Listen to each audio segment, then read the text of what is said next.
It's time for another WrestlePlanet news update, as big changes are coming to NXT. We have an update from Adam Cole's meeting with Vince McMahon, Andrade wants to bring the family to AEW, and more releases are expected in WWE. All that and more coming up in today's video, but first, let's take a look at Impact Wrestling, whose ratings continue to hit new lows. On July 1st, Impact drew just 69,000 average viewers, which is an all-time low, but this is said to have been down to a program guide error. However, they've just drawn their lowest average since then, bringing in a mere 103,000 average viewers on Access TV, which is the second lowest in the history of the show. This is an 8.8% drop from last week's 113,000 viewers. They did rise in the key demo with a 0.04, which equals roughly 58,000 people in between the ages of 18 to 49. Despite the fact that Impact have Kenny Omega leading the way at the top of the card, as well as Jay White jumping from New Japan, they're still struggling to bring eyes to the product, at least on traditional television. On Sammy Guevara's latest vlog on his YouTube channel, it was revealed that an AEW faction has 4 new members. Fuego del Sol, Red Velvet, Kylan King, and Baron Black were all announced as members of Cody Rhodes' Nightmare family. They joined Brandy and Dustin Rhodes, Arn Anderson, Lee Johnson, Brock Anderson, as well as Austin, Billy, and Colton Gunn. One of their newest members, Red Velvet, is set to challenge AEW World Women's Champion Britt Baker on the first episode of AEW Rampage this Friday, and could be joined at ringside by Brandy Rhodes following a tease on Twitter. Brandy tweeted the challenger and said, "Hey Red Velvet, I wouldn't head to ringside next week alone, just saying." Then Red Velvet responded, "Great minds think alike." And it seems that Velvet could be managed by Brandy going forward.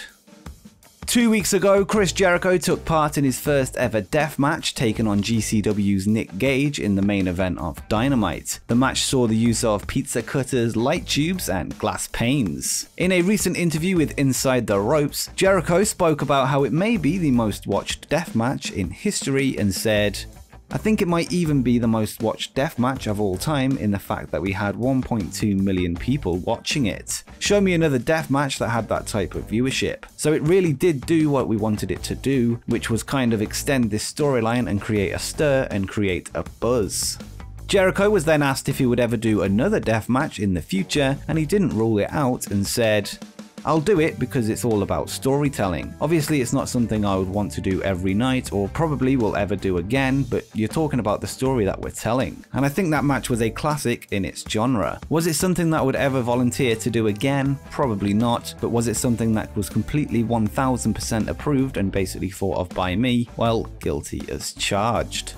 The former AEW champion is set to compete in the next round of the 5 Labors of Jericho, taking on Wardlow this Wednesday on Dynamite after defeating Shawn Spears, Nick Gage, and Juventud Guerrera in the first 3. If he gets past Wardlow, he will finally get his hands on MJF, who will be at ringside for the Wardlow bout. Next, let's look at some potential changes on NXT, as there is talk of a big shakeup on the show. According to PW Insider, changes include a brand new logo, new lighting and overall look, and a different format to the show with a shift in focus on younger talent. Dave Meltzer added that after NXT lost the Wednesday Night War to AEW, NXT will be reverting back to a developmental brand for bigger and younger guys. Meltzer also noted that he was told that there would be, and these are said to be the words that WWE used, "no more midgets, no one starting in their 30s, they want people that can be box office attractions and main characters." This direction is said to be similar to the original format of NXT in 2010. It's unknown what will happen to guys such as Tommaso Ciampa, Samoa Joe, and LA Knight, all who are aged between the ages of 36 and 42 and clearly don't fit the under 30s mold. There may be a spot on the main roster for guys like this, or perhaps other options will be taken. This could also explain the recent main roster return of Finn Balor, who is 40 years old. As we discussed in a recent news video, Adam Cole was heading for a meeting with Vince McMahon last Friday at SmackDown to discuss his ongoing contract situation. Cole's WWE deal expired in July before he was offered a short-term extension at NXT In Your House, which sees him signed on through to SummerSlam weekend, with his last contracted match currently set to be at NXT TakeOver 36. Cole has achieved as much as he can in NXT, and he may not fit the new direction of the black and gold brand. He's a former NXT champion, North American and tag team champion, and unless he fancies a run in the cruiserweight division, there's nothing left for him to win, and a main roster run will likely be necessary to keep him around to stop him jumping to AEW to join his girlfriend Britt Baker and his friends in the Elite. With that said, according to Fightful, creative pitches have been made for Cole on both Raw and SmackDown this past week if he decides to stay in the company. He has been told that he is wanted on the main roster, which could be enough to get him to stick around rather than jumping to AEW. Cole's deal ends in less than 2 weeks' time, and Vince is known to be very convincing. He may have done enough to keep Cole around, although there's no guarantee that his promises will come to fruition.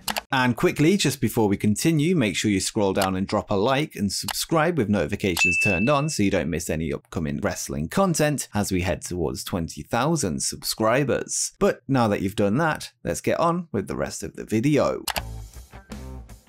Over the past few weeks, Andrade El Idolo has been trying to recruit fellow AEW stars Penta El Zero M and Rey Fenix, the Lucha Brothers. According to Dave Meltzer of the Wrestling Observer, the Mexican wrestler has even bigger plans in the works. According to the report, Andrade wants to recruit members of his former faction, Los Ingobernables, as well as his fiancée Charlotte Flair and his future father-in-law, Ric Flair. This is what Meltzer said on the matter.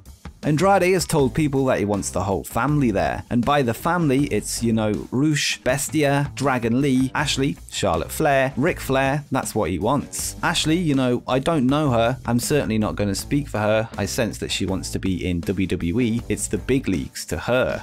Whilst I don't know too much about La Bestia, Dragon Lee is one of, if not the best masked luchadors in the world right now, and his brother Rush is the current Ring of Honor World Champion. As for Charlotte, I'd say that it's a long shot to see her leave WWE for AEW, but perhaps the prospect of her joining her fiancé on screen could be enough to tempt her. She does seem to be on the path to match her father's 16-time championship record, and WWE have a lot invested in her. As for Ric Flair, he could well be set to join Andrade's entourage after he was released from WWE earlier this month by his own request. His non-compete clause ends on the 31st of October, that's assuming it lasts 90 days, which is 1 week before AEW's Full Gear pay-per-view.